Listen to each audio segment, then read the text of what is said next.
Hello everybody, good evening, good morning. आज हम बहुत इम्पॉर्टेंट टॉपिक पे बात करने वाले हैं। हम सबकी एक करंट स्टेट है अभी, जिसमें हम प्रेजेंटली हैं, और एक हमारी डिज़ायर्ड स्टेट है जहाँ हम पहुँचना चाहते हैं अपनी लाइफ में। तो हर किसी का जैसे वो एक आगे बढ़ने का एम होता है, वैसे ही हम नॉर्मल जो भी हमारा लाइफस्टाइल है उसे इम्प्रूव करते रहने का भी हमारा एक एम होता है। तो हम आज डिस्कस करेंगे कि वो कौन से फैक्टर्स हैं, वो कौन से पैरामीटर्स हैं जिनके बेसिस पे हम उस तक, अपने डिज़ायर्ड स्टेट तक, अपने एक हायर सेल्फ तक पहुंच सकते हैं, जो कि हमारी हमको वहाँ जाने में हेल्प करेगा, समझने में हेल्प करेगा। वो एक नॉलेज एडिशन होगा हमारे बिलीफ सिस्टम में। तो एक सोशल पैराडाइम होता है जो कि हैव डू बी मॉडल पे बेस्ड है, जिसमें हम ये सोचते हैं कि अगर हमारे पास ये हो तो हम ये करेंगे और फिर हम वो बन जाएंगे। जैसे अगर कोई भी रिलेशन हमारा ठीक नहीं है तो व्हाट वी टेंड टू से इज़ कि अगर वो ठीक हो जाए ना तो बस हो जाएगा, ये रिश्ता ठीक हो जाएगा। अगर पापा गुस्सा करना बंद कर देना तो फिर मैं ये करूँगा, मैं ये करूँगी। तो इस तरीके की जो हम कंडीशंस रखते हैं ना अपनी लाइफ में, तो ये हमें कहीं ना कहीं एक ऐसी जगह लेकर जाती है जिसका कोई एंड ही नहीं है। मतलब ये हम बहुत मैकेनिकल चीज़ों को कर लेते हैं। जैसे अगर ये ऐसा करना बंद कर जाए तो मैं ऐसा करूँगा, अगर इसने अपनी ये वाली हैबिट छोड़ दी तो मैं इसे प्यार करूँगा। तो बड़ा ऐसे कंडीशनल सा, मैकेनिकल सा, ट्रांजैक्शनल सा हम रख देते हैं अपने रिलेशंस में भी बहुत सारी चीज़ों को। तो इससे क्या होता है कि ये जो लूप है वो ये कर दे तो मैं ये कर दूँ, अगर मेरे पास ये हो तो मैं ये करूँ तो मैं ये बन जाऊँ। जैसे हम बहुत बार अपने एम को अचीव करने के लिए भी ये एक्सक्यूज़ेस देते रहते हैं कि अगर जैसे अगर आपको कंटेंट क्रिएटर बनना है या आपको यूट्यूबर बनना है और आप कुछ क्रिएट करने के लिए सिर्फ ये कह रहे हैं कि मेरे पास ये डिवाइसेस नहीं है, ये फ़ोन नहीं है, ऐसा फ़ोन नहीं है, इसीलिए मैं नहीं कर पा रहा हूँ। तो और अगर ये मेरे पास हो जाएगा तो मैं ये बनाने लगूँगा और ये मैं बन जाऊँगा। पर एक्चुअल में, रियलिटी में चीज़ें इसकी उल्टी होती हैं। कहते हैं कि पहले आपको, आप जहाँ जाना चाहते हैं आपको पहले उसके काबिल बनना होता है, आप तब जाकर वहाँ पहुँचते हो। जैसे अगर हम अभी रिफ़्लेक्ट करें, हम अभी जिस भी पोजीशन पे हैं अपनी लाइफ में, अगर किसी कंपनी को रन करते हैं तो वहाँ जॉब करते हैं तो ऑफिस में, घर पे जो चीज़ें हम संभालते हैं वहाँ, तो उन सारी पोजीशंस के हम काबिल हैं तभी हम वहाँ पर हैं। अगर हम काबिल नहीं होते तो हम वहाँ पे होते भी नहीं। तो किसी भी चीज़ के लिए पहले हमें काबिल बनना पड़ता है, वो काबिलियत हमें होनी चाहिए, तभी हम वहाँ पे पहुँचते हैं। तो अगर आपको कुछ कंटेंट क्रिएट करना है, आप कंटेंट क्रिएटर बनना चाहते हैं, तो सबसे पहले आपको वो स्टार्ट करना पड़ेगा, आपको वो बनना पड़ेगा। आपके अंदर वो वाली जो स्किल सेट रिक्वायर्ड है वो आना चाहिए। जब आपके अंदर वो आता है तो आप उससे रिलेटेड फिर वो चीज़ें करते हो। द डू वाला model, first you become, then you do, and then you be, then you have, right. सबसे पहले आप बने, आपने फिर उससे रिलेटेड वो काम किया और फिर आपके पास वो चीज़ होती है। और हम हमेशा क्या चाहते हैं, पहले हो फिर हम करें और फिर हम बने। तो इसको ब्रेक करने के लिए, इस बिलीफ सिस्टम को ब्रेक करने के लिए, ये हमारे पास अंडरस्टैंडिंग होना बहुत ज़रूरी है कि एक्चुअल में चीज़ें कैसे काम करती है। अभी 5 ऐसे पैरामीटर्स हैं, अगर हम उनको ध्यान में रखें तो हम जहाँ कहीं भी किसी भी लेवल पे हम अपनी जो डिज़ायर्ड स्टेट है, जहाँ हम जाना चाहते हैं, वहाँ पहुँचने के लिए ये 5 पैरामीटर्स हमारी बहुत हेल्प करेंगे। सबसे पहला है एनर्जी।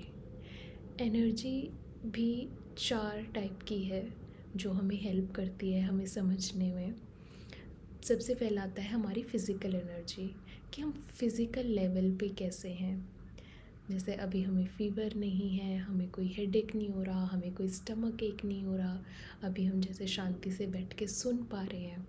अगर सेम इसी सिचुएशन में किसी को फ़ीवर है तो वो बैठ के अभी हमें नहीं सुन रहा होगा, राइट। तो जो फिज़िकल एनर्जी है वो एक इम्पॉर्टेंट रोल प्ले करती है किसी भी चीज़ में प्रोग्रेस करने के लिए। तो आपका फिज़िकली फिट होना is important. Next is your psychological energy, यानी आपका यहाँ का सिस्टम कैसा है। जैसे अगर आपके मन में कोई, किसी को आपको पैसे देने और आपके पास है नहीं, तो वो जो एक कांस्टेंट चीज़, आप कांस्टेंट वो जो स्ट्रेस आपके अंदर बन रहा है कि अरे मैं कैसे दूंगा, या फिर कोई अभी 5 मिनट बाद आपको एक डिलीवरेबल देना है, क्लाइंट को कुछ दिखाना है और वो रेडी नहीं है, तो उस टाइम पे आपकी कैसी वो हलचल वाली एक स्टेज होती है, राइट। माइंड की स्टेट कैसी होती है। और आपका इन जनरल भी मूड कैसा रहता है। जैसे आप चीज़ों को लेकर अक्सर कंप्लेन करते रहते हैं, मतलब वो क्रिटिक वाला मूड रहता है या फिर ग्रैटिट्यूड वाला रहता है। आप ये समझते हैं कि दुनिया बहुत बेकार है, कोई काम का इंसान नहीं है, वहाँ पे ये हो रहा है, वहाँ पे ये हो रहा है, ये रोड टूटी है, वो रोड टूटी है। ऐसे कोई, अगर क्रिकेट की बात करें तो हर बार ऐसे कमेंट्स आते हैं, ऐसे कोई क्रिकेट खेलता है क्या, ऐसे कोई बैट घुमाता है क्या, ऐसे कोई बॉलिंग करता है क्या। मतलब हर चीज़ में क्रिटिकल रहते हैं, या फिर आपका जर्नली पर्सपेक्टिव दुनिया को लेकर एक ग्रेटिट्यूड वाला है, जिसमें आप कहते हैं कि दुनिया अच्छी है, दुनिया इतनी भी बुरी नहीं है, इंसानियत बाकी है, राइट। तो ये सब आपका साइकोलॉजिकल एनर्जी होती है, ये सब आपकी साइकोलॉजिकल एनर्जी होती है, जिसमें आप ये देखते हैं कि आपका जो माइंड है वो किस डायरेक्शन में काम कर रहा है। अगर आप इन जनरली थोड़े से टायर्ड रहते हैं या इंटेंस प्रोक्रेस्टिनेट करते हैं, प्रोक्रेस्टिनेट हम सब करते हैं, that is fine, that is a great tool to analyse things, but if that is intense, मतलब अगर कोई प्रोफेशनल प्रोक्रास्टिनेटर है तो फिर दैट इज़ अ प्रॉब्लम। कि जब तक, क्या बोलेंगे उसको, जब तक सर पे बात नहीं आ जाती ना तब तक वो काम नहीं करते।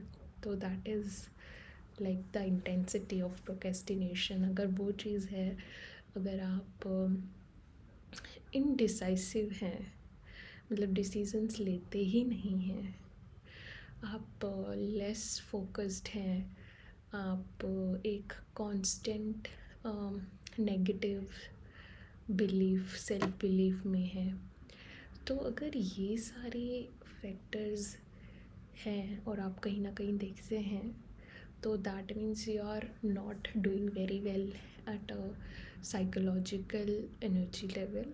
So बहुत बार ना जो हमारे रिलेशंस होते हैं वो ख़राब इसलिए भी नहीं होते हैं कि हम वो चाहते हैं जानबूझ के करना, वो इसलिए भी हो जाते हैं क्योंकि हमारा जो साइकोलॉजी है वो कैसी बनी हुई है। हम कॉन्स्टेंटली किस चीज़ पर ज़्यादा फोकस करते हैं। Next is your biochemical energy. Biochemical energy is your dopamines, your serotonin, oxytocin, endorphin. ठीक है, तो ये सारे जो केमिकल का सिक्रेशन है ये कैसा है। अगर आप बहुत ही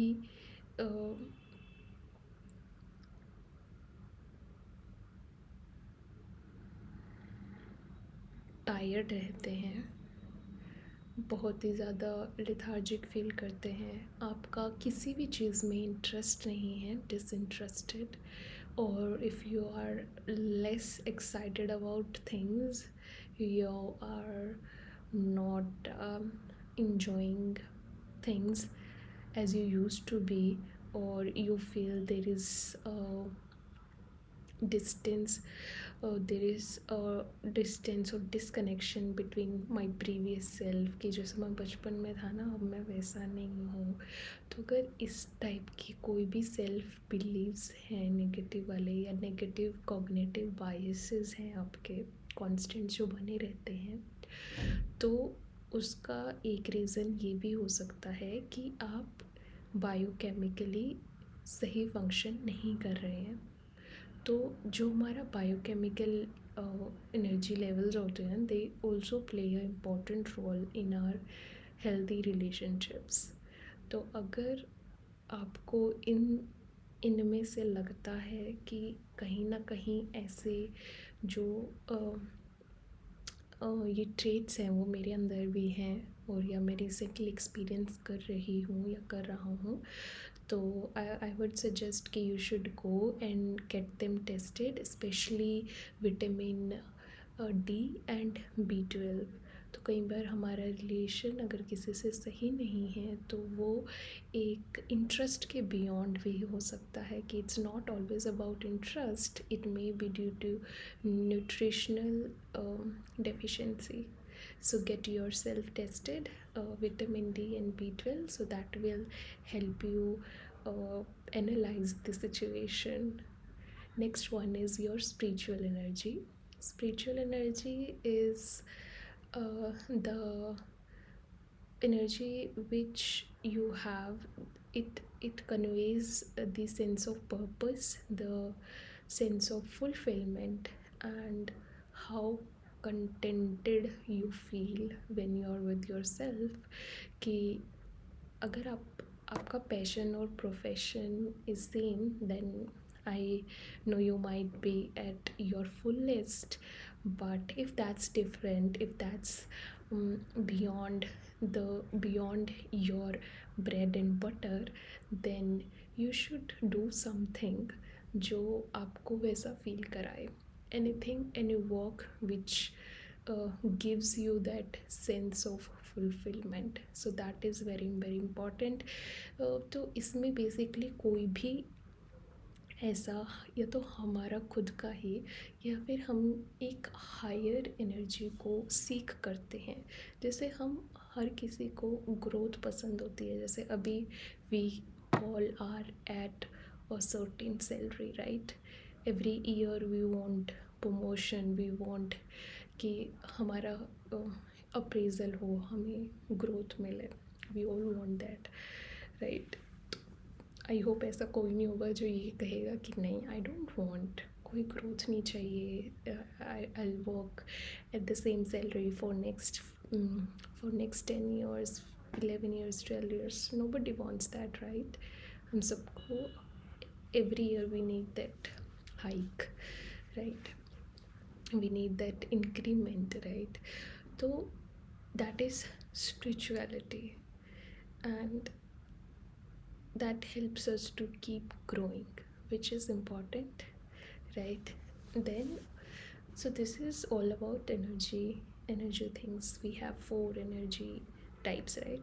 Which we discussed. Second is your focus. How focused you are when you have decided something to do, तो आप उसको कितना फोकस होके कर सकते हैं. If somebody interrupts or say, okay, we have to go there, but then you say, no, my priority currently is to finish this task, I have to do this, after that I'll come and I'll join you, that means you're focused. But if you go and then you go somewhere else, so that means you're distracted. If you're focused but you're not concentrated, then also you'll have more chances to get distracted. मतलब अगर आपने focus is like 50 चीज़ों में से this you have to do and this you don't have to do, ठीक है. Concentration is आप उसको कितना duration तक उस पर काम कर पाए, that is your concentration. So this is important. Number 3 is clarity. How clear you are about your goal, about your ambition which you want to achieve. कि मेरे को ये चीज़ चाहिए. मतलब हम कह देते हैं ना, बहुत बार हम भगवान के भरोसे छोड़ देते हैं कि जो होना होगा हो जाएगा, है ना. नहीं, आप डिसाइड करो आपको क्या चाहिए. आपको वो कैपेबिलिटीज़ आपके माइंड में मिली हुई हैं, तो why don't to use it. So you have that clarity inside you, that what you want, how you want, when you want. So that will help you to be at that pace of achieving your goal. So that is about clarity. These are 3 things. 4th one is momentum. So जैसे law of inertia में कहते हैं ना, the things at rest remains at rest, the things in motion remains in motion until or unless an external force is applied to it. So if you are in the momentum of something, then you should keep doing it, बीच में जाकर उस चीज़ को छोड़ मत देना, क्योंकि फिर से अगर ज़ीरो से स्टार्ट करोगे तो बड़ी मेहनत लगती है. जैसे अगर हम किसी गाड़ी को धक्का मार रहे हैं तो इनिशियल तो लगता है, पर एक बार वो जब एक मोमेंटम में आ जाती है, फ्लो में आ जाती है, तो बस उसके साथ साथ भागना ही होता है ना, इतना ज़ोर नहीं लगाना होता. तो सेम हमारे एम के साथ भी होता है. जो वो इनिशियल का फोर्स है वो तो लगाना ही पड़ेगा, पर अगर एक बार सारी चीज़ें होने लग जाती हैं, सारी चीज़ें अलाइंड होने लग जाती हैं, आपका एनवायरनमेंट आपको सपोर्ट कर रहा है, आपके अराउंड लोग आपको सपोर्ट कर रहे हैं, everything is in flow, so then you should keep going it. उसे ब्रेक मत कर देना बीच में, वरना फिर ज़ीरो पे आओगे and then you have to force बहुत सारा लगाना पड़ेगा और फिर से लेकर जाना पड़ेगा. So do not break momentum. Last one is drive. Drive is your hunger,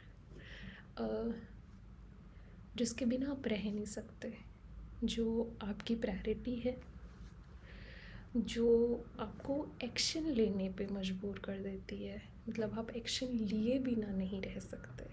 so that is your drive, your hunger. किसी को कहना ना पड़े कि आप ये करो, आप खुद वो करे बिना नहीं रह पाते.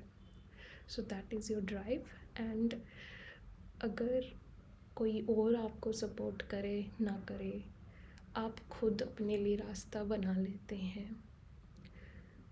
That means you are action oriented, and that means you have that drive.